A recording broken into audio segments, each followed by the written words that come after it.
You did everything right. You studied. You worked harder than everyone around you. You planned, you sacrificed, and you showed up every single day.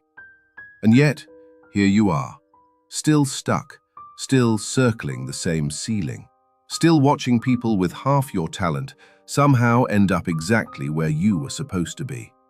Have you ever asked yourself, honestly, why? What if the obstacle isn't out there?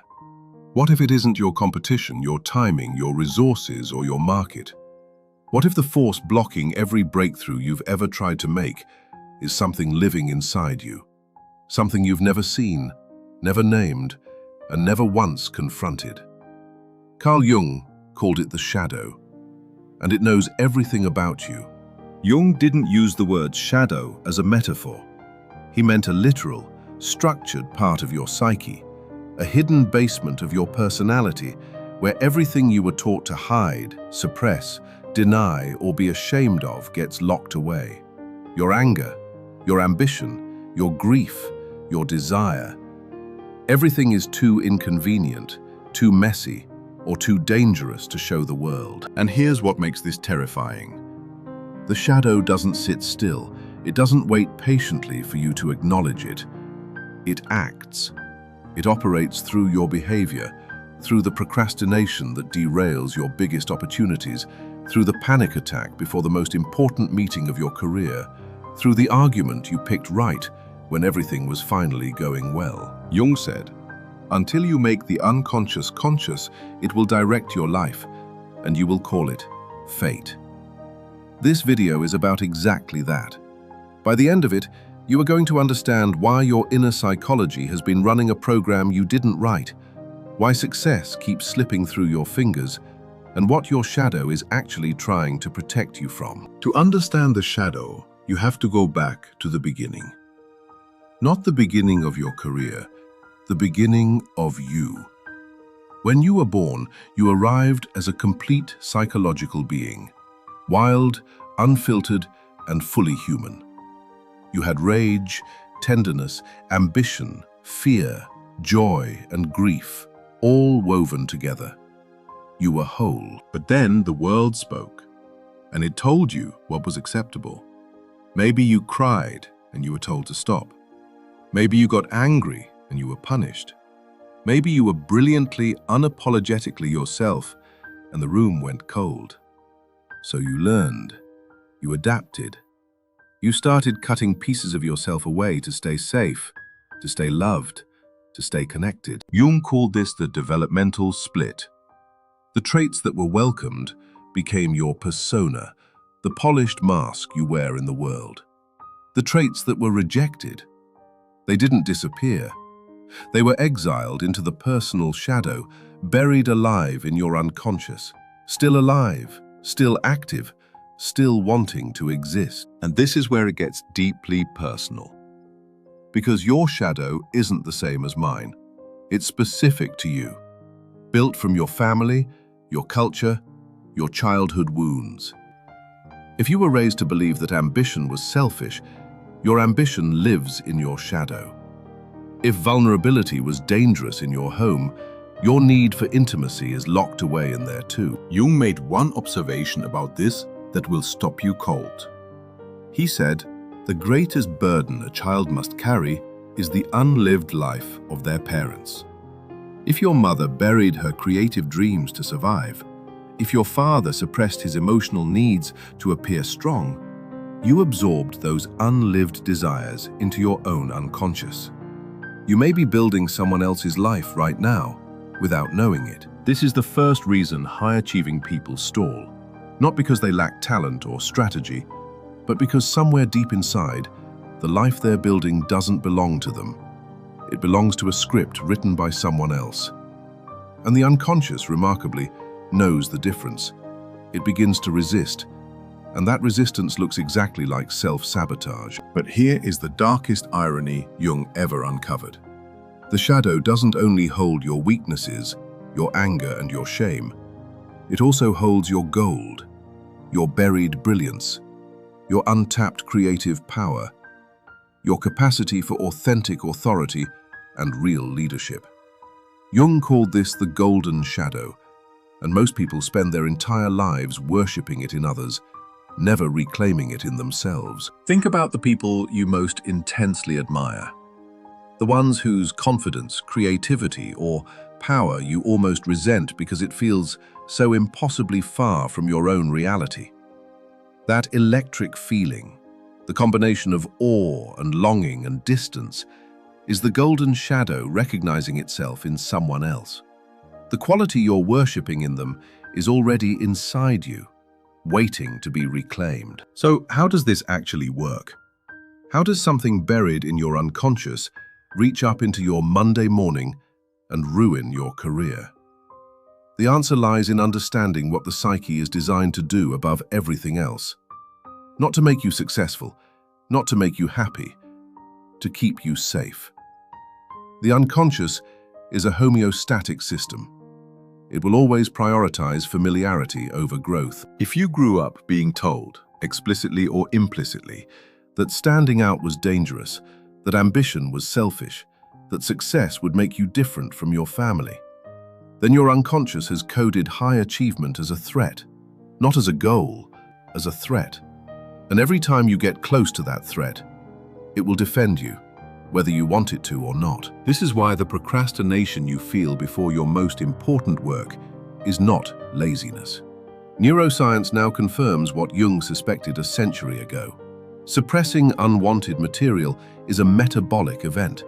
Your prefrontal cortex, the brain's seat of decision-making and discipline, burns through enormous energy to keep the shadow's material out of conscious awareness. By the time you sit down to do the work that matters most, you're already running on empty. Researchers at Oxford discovered this through neuroimaging. When people suppress unwanted thoughts and memories, specific inhibitory pathways in the brain activate and physically down-regulate the hippocampus, the engine of recall, and the amygdala, the seat of emotion. This is your body spending its most precious cognitive resources to keep your shadow in the basement. Resources that should be going toward your goals. This depletion is precisely what creates the cycle that millions of intelligent, capable people cannot escape. You wake up with ambition, you hit the wall of internal resistance, your willpower collapses, and then you condemn yourself for failing, which fills the shadow with even more shame and self-judgment. The prison builds itself from the inside. This is not a character flaw. It is a system. Now let's name the specific patterns this system produces, because you will recognize them. The first is perfectionism. Not the healthy drive for excellence, but the compulsive, anxious performance of perfection designed to prevent anyone, including yourself, from seeing what you believe is the real truth underneath, that you are not enough. And perfectionism has a shadow partner, procrastination. These two aren't opposites. They're the same defense wearing different masks. The perfectionist procrastinates because if they never truly begin, they can never truly fail. They keep the threat at arm's length. They stay in the planning phase, the research phase, the almost ready phase, forever on the edge of the life they were meant to be living. Then comes what researchers call imposter syndrome, the persistent, irrational certainty that your achievements are fraudulent and that at any moment someone will expose the truth of your inadequacy. But understand this, imposter syndrome isn't about what you've achieved. It's about the unbridgeable gap between your polished persona and the authentic self rotting in the shadow below it. And the fourth pattern, the one that quietly destroys more careers than any other, is people-pleasing. When a child learns that their authentic needs and feelings are dangerous, they survive by becoming indispensable to others. They repress their healthy anger, their boundaries, and their own desires, and they pour every drop of energy into managing the emotional states of everyone around them. In adulthood, that survival skill becomes their cage. This internal war does not stay confined to your private thoughts. It actively dictates your career. Research from the Center for Creative Leadership reveals that 67% of senior executives derail due to behavioral blind spots they do not even know they have. But here is the paradox that should worry you. The exact strengths that drove your early promotions are often the precise weapons your shadow uses to destroy your leadership later. To understand how your greatest talents can turn into your worst liabilities under stress, we must look at how this system operates at the highest levels of corporate power. The traits that drove the early success become the weapons that destroy the later career. The relentless competitiveness, the obsessive control, the refusal to show uncertainty. These aren't liabilities at the bottom of the ladder. They are exactly what gets you promoted. But at a certain altitude, the shadow catches up. And when it does, it turns every strength into a fatal flaw. The traits that drove the early success become the weapons that destroy the later career.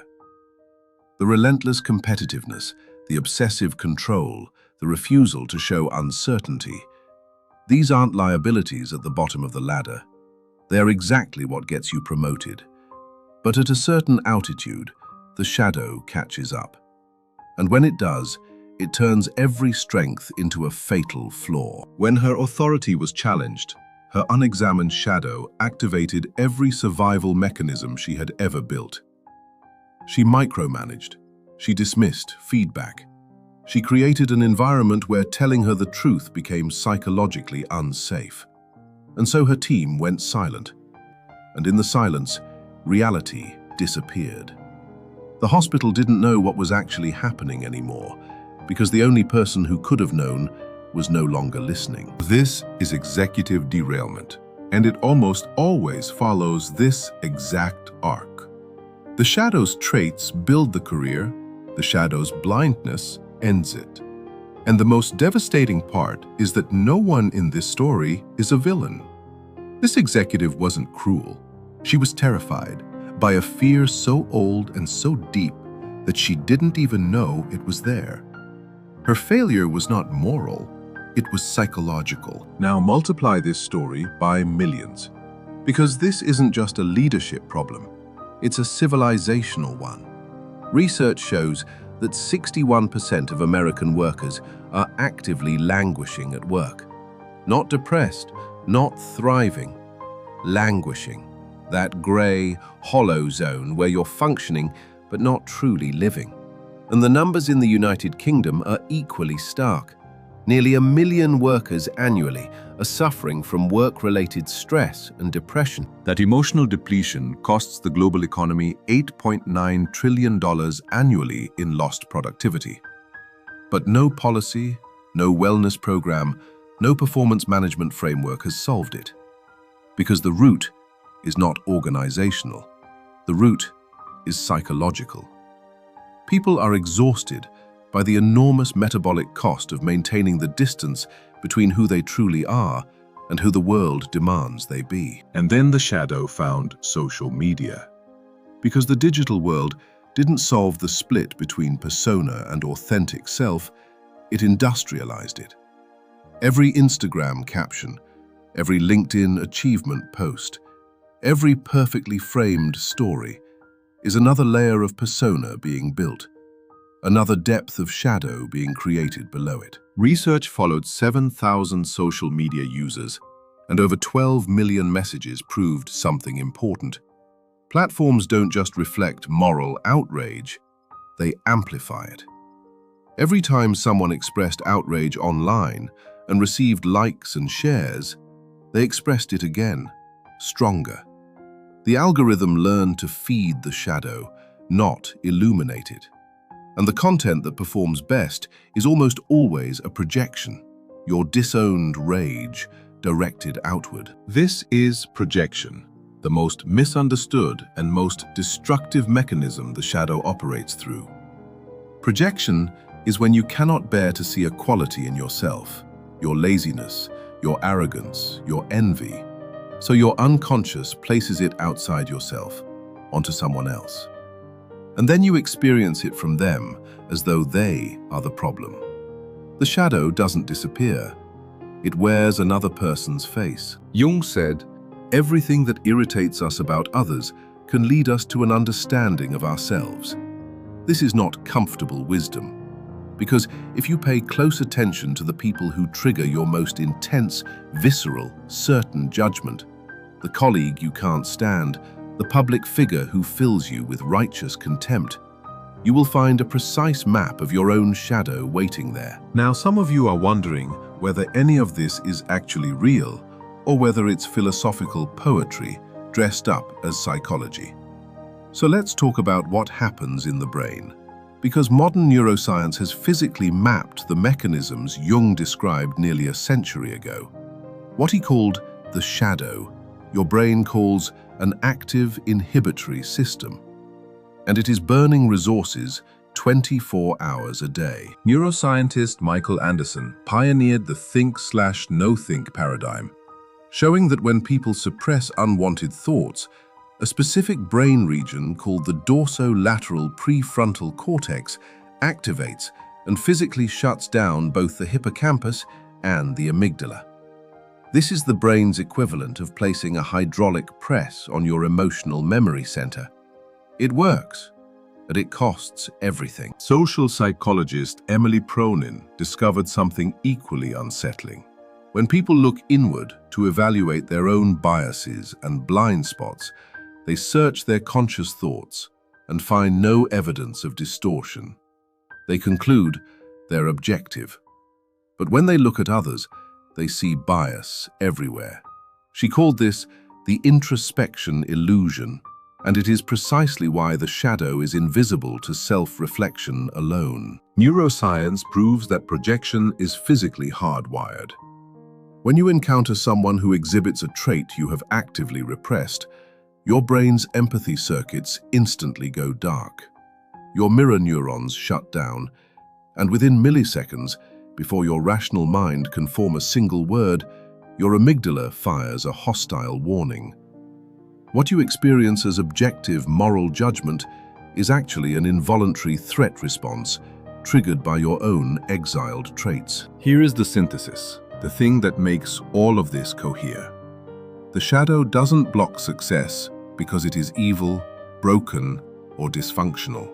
It blocks success because it is doing exactly what it was designed to do. Protect the version of you that had to split to survive. The system isn't broken. It's running an old program on a new life. And the only way to update the program is to stop running from it. Before you begin this integration, you must discard the dangerous half-truths circulating on social media. Modern pop psychology often frames the shadow as a dark, evil entity that must be conquered or defeated. This adversarial perspective is a profound mistake. It turns self-discovery into an exhausting internal combat, when your shadow is actually a defensive guardian protecting your most vulnerable treasures. The shadow is not evil. Jung was emphatic about this. The shadow is morally neutral. It contains your anger, which is not evil. It's information about where your boundaries are being violated. It contains your ambition, which is not greed. It's the vital life force demanding to be used. What makes the shadow dangerous is not its content. What makes it dangerous is its unconsciousness. The second myth, integration means acting out your impulses, unleashing your anger, expressing every dark thought. This is not shadow work, this is regression. Jung was absolutely clear that integrating the shadow is a moral and reflective process. It is not about behavioral acting out. It is about conscious recognition. Seeing the disowned trait and acknowledging, this is also part of me. That is the work. The third myth, and this one is everywhere right now, is that you can do deep shadow work alone, with a journal and a guided prompt from a YouTube video. This framing is not just inaccurate, it can cause real harm.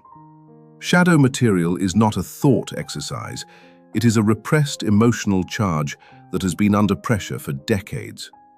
Probing it, without containment, can destabilize the ego, trigger acute anxiety, and activate the very shame spiral it was meant to heal. So what does real integration actually look like? It begins with the simplest, most uncomfortable act imaginable: noticing. Jung said the first step was a profound moral effort. Not a 10-step program, not a visualization, not a manifesto, just looking. Turning toward what you have spent your whole life turning away from, and being willing to recognize it as yours. The most reliable map of your hidden mind Is your immediate, emotional reaction to other people. Your calm, considered opinions are not the entry point. Look instead for the individuals who trigger an intense, almost physical irritation. The colleague whose self-promotion makes your blood boil is a direct reflection of your own repressed ambition, preserved in the dark. The same logic applies in reverse to admiration. Whoever you place on a pedestal, the mentor you idealize, the competitor whose confidence seems superhuman, that admiration is your golden shadow reaching outward. The qualities you see in them and believe are impossible for you, they are yours. They are locked in the basement. The gold is there. It has always been there. You are just afraid of what it would mean to claim it. This is the heart of what Jung called individuation, the lifetime process of recovering the person you were always meant to be, rather than the character your survival required you to perform. It is not self-improvement, it is self-restoration. It is the courageous reclamation of your exiled ambition, your boundaries and your power, learning to live with them openly and without apology. So let's bring this home. If you felt for years that you should be further along, that something invisible keeps pulling you back just when you're about to break through, you now have a name for it. Not a flaw, not a weakness, not bad luck. A shadow. A part of your own psyche is running a protective program built for a version of the world that no longer exists. The barrier was never outside you. It was always in here. Everything that frustrated you about your career, every time you self-destructed at the wrong moment, every time you watched your own chance go by, every time you said yes when your soul screamed no, that was the shadow trying to communicate something important. Not sabotage for its own sake. A signal, a coded message from the part of you that has been waiting patiently to be brought back into the light. The question now is not whether you have a shadow. You do. Everyone does. The question is whether you are willing to stop calling your self-sabotage fate, stop blaming your environment, stop waiting for discipline to magically override decades of psychological programming, and instead begin the most important conversation of your life, the one you've never had, with yourself. Understanding the operational mechanics of your shadow Is only the first step. Once you begin pulling on this single golden thread, you discover a far deeper barrier, psychological program that explains why certain levels of wealth, connection, and success have always felt structurally impossible for you to hold. To see exactly how to reprogram that system, click on this video right here, and let's decode the next layer of your mind.